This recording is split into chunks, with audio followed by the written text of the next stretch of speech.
2.6 milyon ayon sa DSWD. Proteksyon, pagpupugay at pagkilala sa mga manggagawang Pinoy, sentro sa selebrasyon ng Araw ng Paggawa sa Mayo 1 ayon sa DOLE.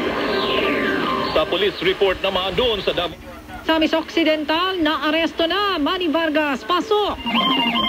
Alamat na ng pulisya ang tinutulong hitman na ay sa isang radio disc jockey o DJ habang poprograma sa Misamis Occidental. Kinumpirma ni Undersecretary Paul Gutierrez, Executive Director ng Presidential Task Force on Media Security ang nasabing impormasyon. Namang nabigla at nahirapang sumakay sa Pedro Hill na Guadalupe, Makati ng higit 100 jeep na grupong Agua Joda ang hindi na pumasada. Ayon sa grupo, tuloy ang tigil pasada hanggang alas 5 ng hapon. Naglatag na ng libreng sakay sa karti. Nakaroon ng katiting na rollback sa presyo ng mga produktong petrolyo bukas, Abril at 30. Ayon sa oil industry firms, 45 centavos ang bawas sa kada litro ng diesel, 25 centavos naman sa kada litro ng gasolina, habang halos piso pwesto sa Carino Gate ng UP Diliman sa kahabaan ng C5. May mga kawani rin ng QCPD o Quezon City Police District na nakapwesto mula sa Commonwealth Avenue patungo sa University Avenue. Kapansin-pansin din na may dalang riot gear ang mga pulisya na itinalaga sa pagbabantay. Porta sa graduates, tiniyak ng punong ehekutibo. headlines. Armed Forces of the Philippines nais mailalim sa territorial defense training ang Army West Service. U.S. Defense Threat Reduction Agency sasanayin ng Filipino responders mula sa Visayas. Ultimate News and Music Radio.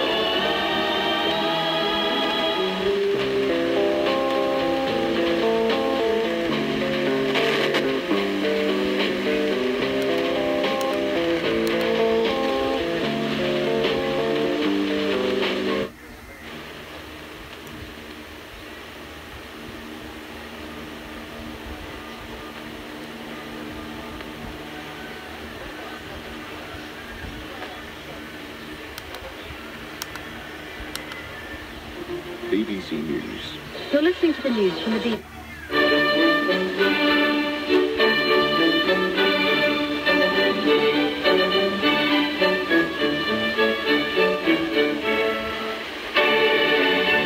From Mega Manila, Philippines, and the World Wide Web, broadcast and Dr. Maricar Limpin ng Philippine College of Physicians na walang ibang kapalit ang gastusin ng pharmaceutical company sa pagsasagawa ng Doctors Convention.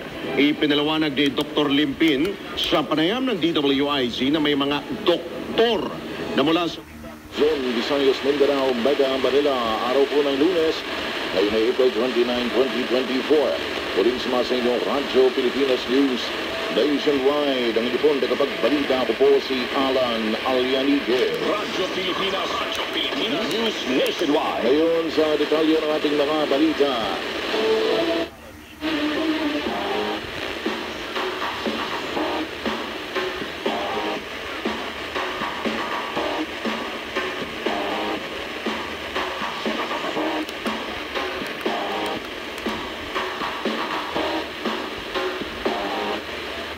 Araw natigil pasada dahil nag-comply na sila sa consolidation process ng Public Utility Modernization Program ng pamahalaan.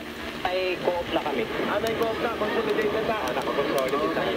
Ano po? Nakakonsolidate po kasi. Nakakonsolidate na. Nararapat lamang po na ibahagi natin ang pag-ibig na ito sa isa't isa. Hindi lamang proporsionalan ang pag-ibig ng Diyos.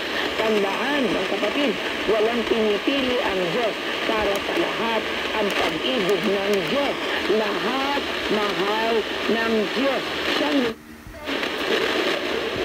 Everybody look very good information. Our correspondent joins us from the local authority with the latest updates regarding the ongoing Malikapan Engineering Civic Asset Project in the Fed province. So on for the details, Susan Tagawa. The United States and the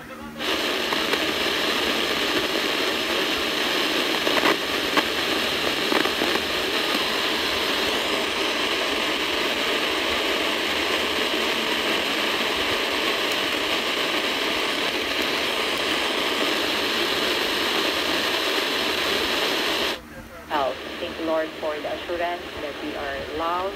And thank you, Lord, for forgiving us from all of our sins. In Christ, and we pray. Amen.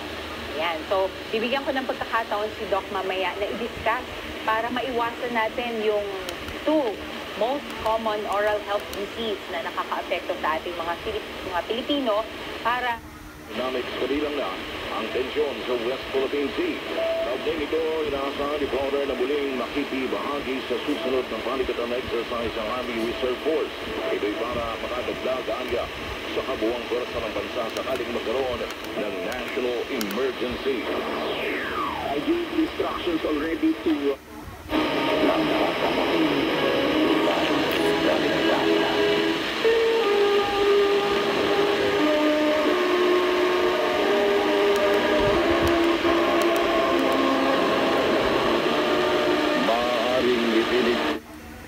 gamit ang kanilang mga edad.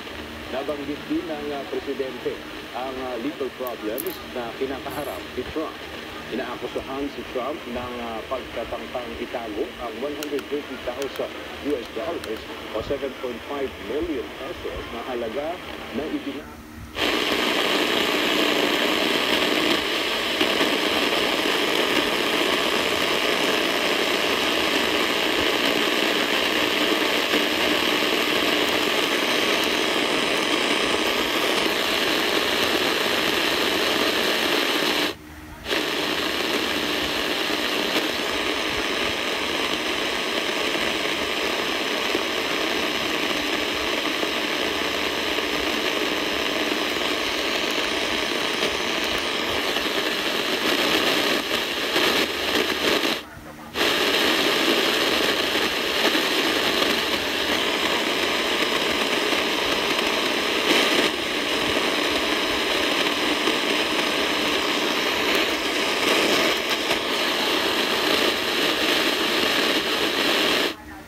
sa Bayugan City, Agusan del Sur. 98.5 Like Radio News FM, Bislig City, Surigao del Sur. At 99.3 Like Radio News FM sa Ginog City, Misamis Oriental.